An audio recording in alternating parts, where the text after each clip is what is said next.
So a lot of you are wondering, what is Bethesda's official stance about loot crates, loot boxes, and of course, pay to win? Well, I do have that answer for you guys today because as you may know, there's a little thing called lunchboxes that have been data mined from Fallout 76 by the community recently, and that's caused a lot of controversy. So I wanted to get to the official information about loot crates, how Bethesda feels about them, and of course how they feel about pay-to-win microtransactions in Fallout 76. And if you aren't in the know about lunchboxes, well, those were data mined recently. We don't know anything officially about those, but it looks like they could be tied to like seasonal events and themes where you would get a lunchbox as a reward and get some sort of cool mutation or modifier that could change, the effect of enemies dying from blood to confetti, that sort of thing. So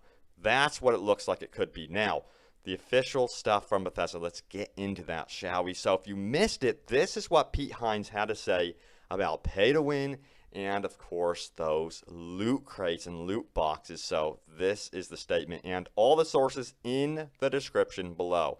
Now, it says this, Hines also clarified that there won't be anything available via microtransactions which players can't acquire through in-game currency as well. He says this, we have microtransactions in Fallout 76, but they're only cosmetic. Anything we're selling for real money, you can also buy with in-game currency that you get as a reward while you play.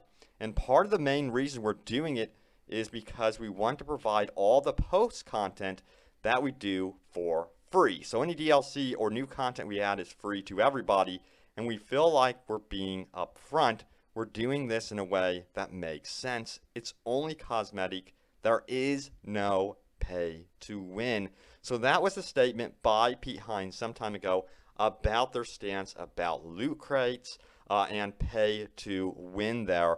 Now, he furthermore says this, as a result, well, this is the article, first of all. It says, as a result, all the game's DLC will be free. Asked whether the game, would include loot boxes, Hines answered with an emphatic no. He says this, Fallout 76 does not have loot boxes. It's just a store where you can buy cosmetics if you want. So that is their stance officially about, pay to win, loot boxes. So there you have it. So hopefully that could give us a sigh of relief here when it comes to anything, that is coming up for DLC releases. And of course, when we're talking about these lunch boxes, honestly, I can't imagine Bethesda shooting themselves in the foot adding in loot crates. That would be pretty extreme. But it does look like this could be tied to like timed events, these lunch boxes.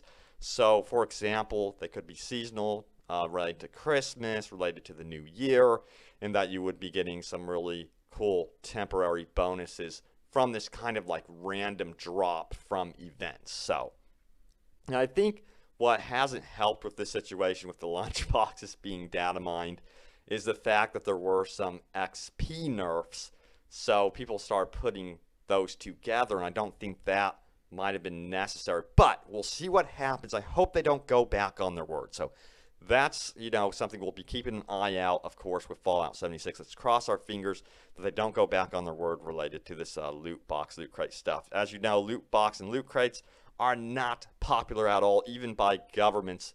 They are also pursuing, getting rid of them completely from gaming. So it would be wise for Bethesda to be very cautious with anything related to that. And it seems like from the official statements, they are very aware of the problems with loot crates and pay to win, stuff like that. But guys, there it is. A quick official update about this whole pay to win stuff and the rumors that are going around with the lunch boxes. Wanted to really clarify some stuff about that. I know there's a lot of speculation going on with Fallout 76, but I really wanted to get something out there that was more official for you guys. But thank you so much for watching. Stay tuned here to Open World Games for more Fallout 76 and open world gaming goodness. And I will see you guys next time. Take it easy.